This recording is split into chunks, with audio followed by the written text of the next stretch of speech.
सबसे पहले डिस्क्लेमर, अगर आपकी उम्र 18 साल से कम है वीडियो को स्टॉप कर दीजिए, जंप कर जाइए, कुछ और देखिए, कुछ और काम कीजिए, पढ़ने के लिए चले जाइए, कंटेंट आपके लिए नहीं है। शायद मैं कानून की बात कर रहा हूँ, लेकिन उसके बावजूद मैं कुछ ऐसे कानून की बात कर रहा हूँ, अगर आपकी उम्र 18 साल से कम है आपके लिए कंटेंट नहीं है। साथ ही वीडियो YouTube में मैंने अपनी सेटिंग्स भी चेंज करके रखी है आपकी एज वेरिफिकेशन के लिए। अगर आपकी उम्र 18 साल से कम है तो आप इस वीडियो को नहीं देख सकते। चलिए शुरू करते हैं अपने टॉपिक पे। जी हाँ, मैं बात कर रहा हूँ, अगर आप किसी को ऑप्शंस जो पिक्चर्स होती हैं या वीडियोस होते हैं, अगर आप वो सेंड करते हैं, भेजते हैं, चाहे वो व्हाट्सएप के माध्यम से, फेसबुक, ट्विटर, किसी भी चैनल के माध्यम से, ऑनलाइन या पेन ड्राइव के थ्रू, कैसे भी आप भेजें, तो क्या ये गलत है या नहीं है। भारत के कानून की अगर हम लोग बात करें तो मैंने इसके पहले भी आपको 2 वीडियोस में बताया था कि सेक्शन 67A, सेक्शन 67B और सेक्शन 67, ये जो 3 धाराएं हैं इंफॉर्मेशन टेक्नोलॉजी एक्ट 2000 की, जहां पर कानूनी प्रावधान बना हुआ है और आप किसी भी तरीके से सर्कुलेशन या पब्लिकेशन या शेयरिंग इस तरीके की कंटेंट की आप नहीं कर सकते। तो वो कैसी भी हैं, चाहे वो पिक्चर्स हैं या फोटोग्राफ हैं या स्टोरीज़ हैं, अगर वो इनडिसेंट हैं तो आप इस तरीके का कंटेंट शेयर नहीं कर सकते। करेंगे तो ये गैर कानूनी है और ये अट्रैक्ट करेगा सेक्शन 67A को। तो जहाँ तक पहला सवाल कि मैं क्या किसी को पिक्चर्स या वीडियोस या स्टोरीज़ शेयर कर सकता हूँ या नहीं, आप बिल्कुल नहीं कर सकते। करेंगे तो ये एक तरीके से इस तरीके का जो कंटेंट है उसको फैलाने के दायरे में आ जाएगा। और जब कभी भी फैलाने या पब्लिकेशन या उसके हम लोग अगर बात करें कि इस तरीके के जो मटेरियल हैं जो कि सेक्सुअल एक्सप्लिसिट एक्टिविटीज़ से संबंधित होता है, वहाँ पर punishment under section 67A information technology 2000 को अट्रैक्ट करेगा।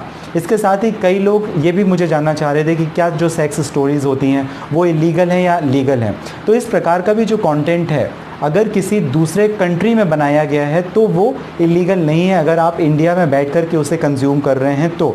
लेकिन इस प्रकार का कंटेंट क्रिएट करना या डालना केवल अगर वो एडुकेशन पर्पस के लिए तो उसमें कोई भी दिक्कत नहीं है। लेकिन अगर वो एडुकेशन पर्पस से छोड़ करके इस तरीके की चीज़ अभद्रता पर आ जाए तो वो एक तरीके से पोर्नोग्राफी के मटेरियल या दायरे में आ जाती हैं और ये भारत के कानून के हिसाब से इलीगल है। अब इसका पब्लिकेशन या ट्रांसमिशन गैर कानूनी है, जैसा मैंने आपको आपके पहले सवाल में बताया था, जहाँ पर आप फोटोग्राफ या वीडियोज़ या कॉन्टेंट स्टोरी शेयर करने की बात कर रहे थे। तो मैंने आपको बताया पब्लिकेशन या ट्रांसमिशन ये एब्सोल्युटली इलीगल है। अगर आप करेंगे तो 3 साल से लेकर के फ़ाइन भी आपको देना पड़ सकता है, जो कि 5 लाख रुपए तक का होगा। कंजम्पशन इलीगल नहीं है। कई बार ये होता है कि स्टोरीज जो होती हैं या जो कंटेंट है, चाहे वो वीडियोस से रिलेटेड हो या फोटोग्राफ से रिलेटेड हो या स्टोरीज से रिलेटेड हो, वो किसी दूसरे देश में बनाया गया है और आप इंडिया में कंज्यूम कर रहे हैं। अब क्या होगा? प्रैक्टिकली देखा जाए तो अगर दूसरे देश में बनाया गया कंटेंट है और अगर आप इंडिया में कंज्यूम कर रहे हैं तो उसमें कोई परेशानी नहीं है, until and unless the content is related to child. अब वो बच्चों से संबंधित है तो निश्चित रूप से आपको दिक्कत हो सकती है। सेक्शन 65B के प्रावधानों में आप आ जाएंगे और 67B के हिसाब से आपको बड़ी भारी पेनल्टी और पनिशमेंट मिलेगी। क्या मिलेगी इसके पहले वाले वीडियो में आप जाके बिल्कुल देख सकते हैं। अब एक और इम्पॉर्टेंट सवाल, जो बाहर में कंटेंट क्रिएट किया जाता है जो पोर्नोग्राफिक वेबसाइट से संबंधित होता है, तो क्या इंडिया में उसका जुरिसडिक्शन है या नहीं है? इस प्रकार की वेबसाइट इंडिया में बिल्कुल भी बैन है और अगर ऐसी वेबसाइट ऑपरेट होती हैं तो आप उसकी डायरेक्टली शिकायत कर सकते हैं और इमीडिएटली सरकार कोशिश करेगी, गवर्नमेंट कोशिश करेगी कि इस तरीके की जो पोर्नोग्राफिक वेबसाइट्स होती हैं उसे स्टॉप किया जाए, बैन किया जाए, उनका जो फंक्शन है वो रोका जाए।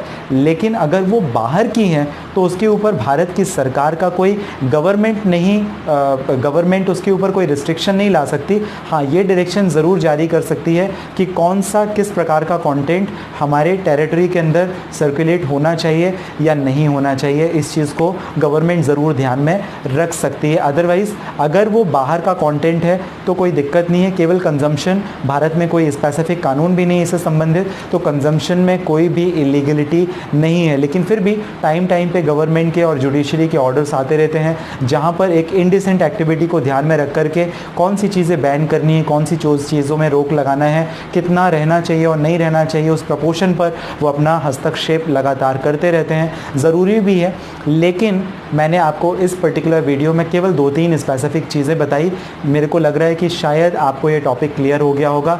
सबसे पहला जो मैंने आपको बताया था, सबसे पहले मैंने आपको बात की थी कि अगर आप किसी को ऑप्शंस जो मटेरियल होते हैं अगर आप उसको भेजते हैं, पिक्चर्स या वीडियोज़ या कुछ और, तो क्या वो कानूनी दायरे में आ जाएगा? मैंने बताया जी हाँ, बिल्कुल आ जाएगा। सेक्शन 67A को अट्रैक्ट करेगा। साथ ही जो स्टोरीज़ होती हैं ऐसे पोर्नोग्राफिक सब्सटेंस से या सेक्स स्टोरीज़ होती हैं, तो इस तरीके का जो कंटेंट है आप क्रिएट नहीं कर सकते, खुद की इंडियन वेबसाइट में पब्लिश नहीं कर सकते। अगर आप करेंगे तो निश्चित रूप से आप सेक्शन 67A और B के दायरे में आ जाएंगे। और तीसरी बात मैंने आपको बताया कि अगर आउटसाइड जुरिस्डिक्शन से है तो इस तरीके की वेबसाइट का कंजम्पशन आप इंडिया में कर सकेंगे या नहीं। तो प्रैक्टिकली आउटसाइड जुरिस्डिक्शन इंडिया उससे कुछ कर नहीं सकता, लेकिन उसके बावजूद भी जुडिशरी और इंडियन गवर्नमेंट के कई बार हस्तक्षेप होते रहते हैं, जहां पर कितना और कैसा कंटेंट होना चाहिए नहीं होना चाहिए उससे संबंधित ऑर्डर या ऑर्डिनेंसेस पास होते रहते हैं।